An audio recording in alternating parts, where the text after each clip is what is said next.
ওম নমঃ শিৱায় ওম নমঃ শিৱায় ওম নমঃ শিৱায় নমস্কাৰ বন্ধুসকল পোনপ্ৰথমেই আপোনালোকক স্বাগতম জনাইছোঁ এষ্ট শক্তি আছাম ইউটিউব চেনেললৈ বন্ধুসকল আপোনালোকৰ যিসকলে চেনেলটো ছাবস্ক্ৰাইব কৰা নাই অনুগ্ৰহ কৰি তেওঁলোকে চেনেলটো ছাবস্ক্ৰাইব কৰিব বুলি আশা ৰাখিছোঁ। দৰ্শকসকল আপুনি কেতিয়াবা নিজৰ হাতৰ তলু এখন চাই ভাবিছেনে এই যে আগবাগ ৰেখাবোৰ আছে আচলতে এইবোৰ কি? এইবোৰ কেৱল ছালৰ মাথো ৰেখা হয় নে এইবোৰ হৈছে আপোনাৰ জীৱনৰ এক ব্লু প্ৰিণ্ট?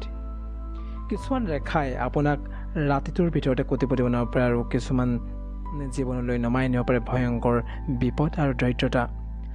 আজি মই আপোনালোকক শিকাম কেনেকৈ আপুনি নিজৰ ভাগ্য নিজে পঢ়িব পাৰিব। হাতৰ ৰেখাৰ ওপৰত ভিত্তি কৰি আপুনি নিজৰ হাতৰ ৰেখা নিজে চাব পাৰিব। তাৰ বাবে কোনো এষ্ট্ৰলজাৰৰ বা জ্যোতিষীৰ ওচৰলৈ যোৱাৰো প্ৰয়োজন নাই। এতিয়া আপোনাক শিকাম সেই বিষয়ে আৰু ভিডিঅ'টো শেষলৈকে চাব, কাৰণ আজি আপুনি নিজৰ বিষয়ে এনেকুৱা কিছুমান সত্য জানিবলৈ পাব যিবোৰ হয়তো আপোনাৰ জীৱনত কেতিয়াও জানি পোৱা নাছিল, বা আপুনি আজি ৰাতি হয়তো টোপনিও হাৰাই নিব পাৰে এই কথাখিনি জানি পিনে।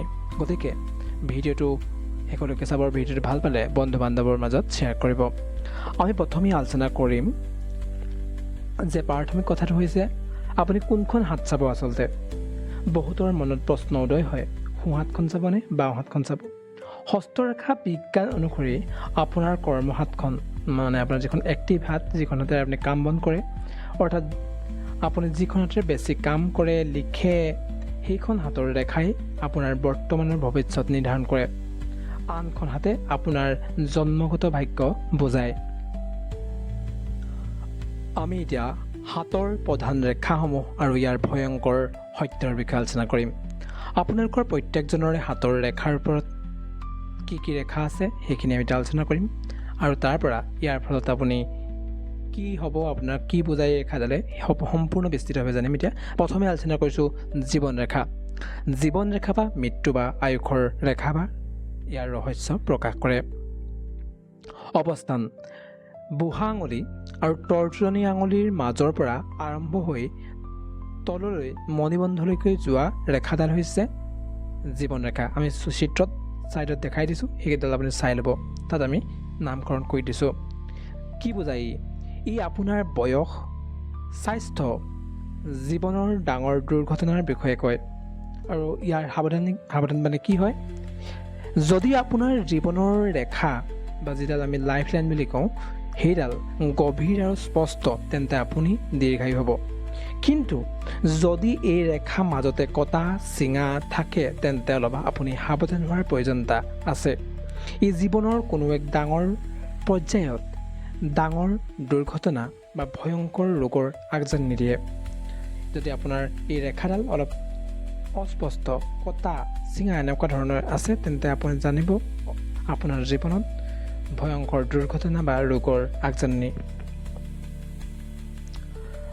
আমি ইয়াৰ পিছৰ ৰেখাডাল জানিম হৈছে, সেই ৰেখাডাল হৈছে মস্তিষ্ক ৰেখা, যিডালক হেডলাইন বুলি কোৱা হয়।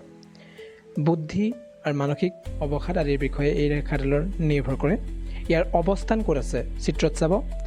জীৱন ৰেখাৰ ঠিক ওপৰৰ পৰা আৰম্ভ হৈ হাতৰ তলুৱাৰ মাজেৰে যোৱা ৰেখাডালেই হৈছে মস্তিষ্ক ৰেখা বা হেডলাইন। কি বুজাই? আপোনাৰ মানসিক শক্তি, বুদ্ধিমত্তা আৰু সিদ্ধান্ত লোৱাৰ ক্ষমতা এই ৰেখাডালেই বুজায়। এই ৰেখাডালৰ লগত জড়িত তথ্যখিনি কি হৈছে এতিয়া, যদি এই ৰেখা একেবাৰে পোন আৰু স্পষ্ট তেন্তে আপুনি অত্যন্ত তীক্ষ্ণ বুদ্ধিৰ গৰাকী হ'ব। কিন্তু যদি এই ৰেখাত কোনো দ্বীপ বা আপোনাৰ জৌ চিহ্ন থাকে তেন্তে ই ভৱিষ্যতে তীব্ৰ মানসিক চাপ বা ডিপ্ৰেশ্যন বা মগজুৰ ৰোগৰ সংকেত দিয়ে। আপোনাৰ যদি সেই ৰেখাডালত মাজতে সৰু দ্বীপ থাকে, আইলেণ্ডৰ নিচিনাকৈ মাজতে ৰেখাই মাজতে দ্বীপ থাকে, তেতিয়া বুজিব পাৰে যে সেই চিহ্নটোৱে আপোনাক বুজাইছে আপোনাৰ ভৱিষ্যতে মানসিক চাপ বাঢ়িব পাৰে বা এতিয়াও হৈ থাকিব পাৰে, আপোনাৰ ডিপ্ৰেশ্যনত যাব পাৰে। গতিকে এই ৰেখাডাল আপুনি ভালদৰে লক্ষ্য কৰিব। ইয়াৰ পিছৰডাল ৰেখা হৈছে হৃদয় ৰেখা। হৃদয় ৰেখা, যাক প্ৰেম, প্ৰতাৰণা আৰু আৱেগৰ ৰেখা হিচাপে গণনা কোৱা হয়, যাক হাৰ্ট লাইন বুলি কোৱা হয়। অৱস্থান হৈছে চিত্ৰত মন কৰিব হাতৰ তলুৱাৰ একেবাৰে ওপৰত কনিষ্ঠ আঙুলিৰ তলৰ পৰা আপোনাৰ তৰ্জনী বা মধ্যমা আঙুলিৰ দিশলৈ যিডাল ৰেখা গৈছে সেইডালেই হৈছে হৃদয় ৰেখা। কি বুজায়? প্ৰেম, বিবাহ আৰু আৱেগিক স্থিৰতা এই ৰেখাডালে বুজায়। আপোনাৰ এই ৰেখাডালৰ সংকেত কি আমি সেয়া জানিম। যদি এই ৰেখা শনি পৰ্বত বা মধ্যমা আঙুলিৰ তলৰ যি সেইখিনি কথা কোৱা হৈছে, শনি পৰ্বতৰ ওচৰত গৈ হঠাতে শেষ হৈছে বা ছিগি গৈছে, তেন্তে জীৱনত ডাঙৰ প্ৰেমৰ প্ৰতাৰণা বা হঠাৎ হোৱা হৃদয়ৰ ৰোগৰ শংকা দিয়ে। আপুনি চাব ভালদৰে ৰেখাডাল আপোনাক বুজাই দিলোঁ কেনেকৈ ক'ত আছে। সেইডাল যদি আপোনাৰ হঠাতে গৈ শনি পৰ্বত নে মধ্যমা আঙুলিৰ তলত যদি হঠাতে গৈ ছিগি গৈছে, নহ'লে হঠাতে শেষ হৈছে, এনেকুৱা হৈছে, তেন্তে আপুনি কিন্তু জীৱনত ডাঙৰ প্ৰেমৰ প্ৰতাৰণা সন্মুখীন হ'ব পাৰে। আমি ইয়াৰ পিছত আলোচনা কৰিম ভাগ্যৰেখা। ভাগ্যৰেখাৰ অৱস্থান হাতৰ তলৰ মণিবন্ধৰ পোনে পোনে, মানে হাতৰ তলৰ পৰা যি মণিবন্ধ আছে, মণিবন্ধৰ পৰা পোনে পোনে মধ্যমা আঙুলিলৈ যিটো আমি শনি পৰ্বত বুলি কৈছিলোঁ যোৱা ৰেখাডাল হৈছে ভাগ্যৰেখা। কি বুজায় ভাগ্যৰেখাই? কেৰিয়াৰ, টকা পইচা আৰু জীৱন সংগ্ৰামৰ বিষয়ে এই ভাগ্যৰেখাই বুজায়। আৰু ইয়াৰ ৰহস্য, এই ৰেখাডালৰ ৰহস্য হৈছে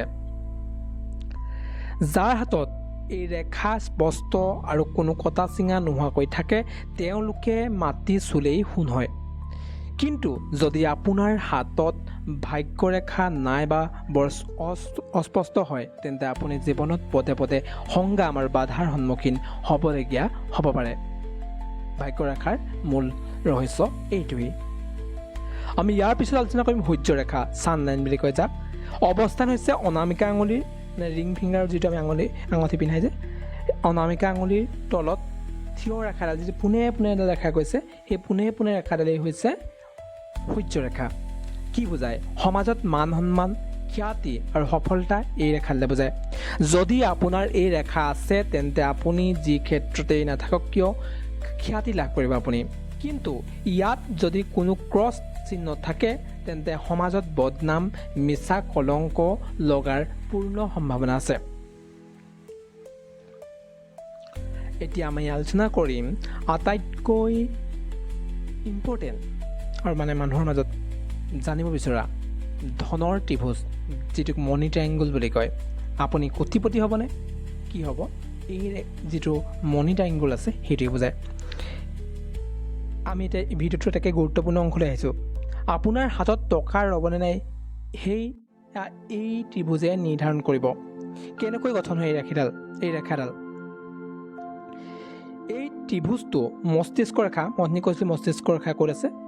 ভাগ্যৰেখা আপুনি চাব আপোনাৰ মই দিয়া ফটোখনত, ভাগ্যৰেখাৰ বুধ ৰেখা, এই তিনিওডাল মিলি হাতৰ তলুৱাৰ মাজভাগত গঠন হয়।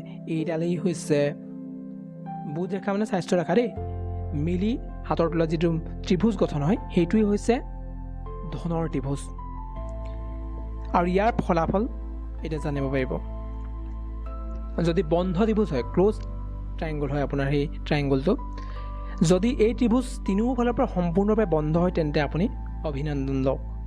আপুনি প্ৰচুৰ ধন সম্পত্তিৰ গৰাকী হ'ব আৰু আপোনাৰ হাতত টকা সাঁচি ৰাখিব পাৰিব। আপুনি হাতত টকা পইচা ৰাখিব পাৰিব আৰু আপোনাৰ জীৱনত আপুনি এজন বহুত ধন সম্পত্তিৰ গৰাকী ব্যক্তি হ'বলৈ আগন্তুক জীৱনত গৈ আছে।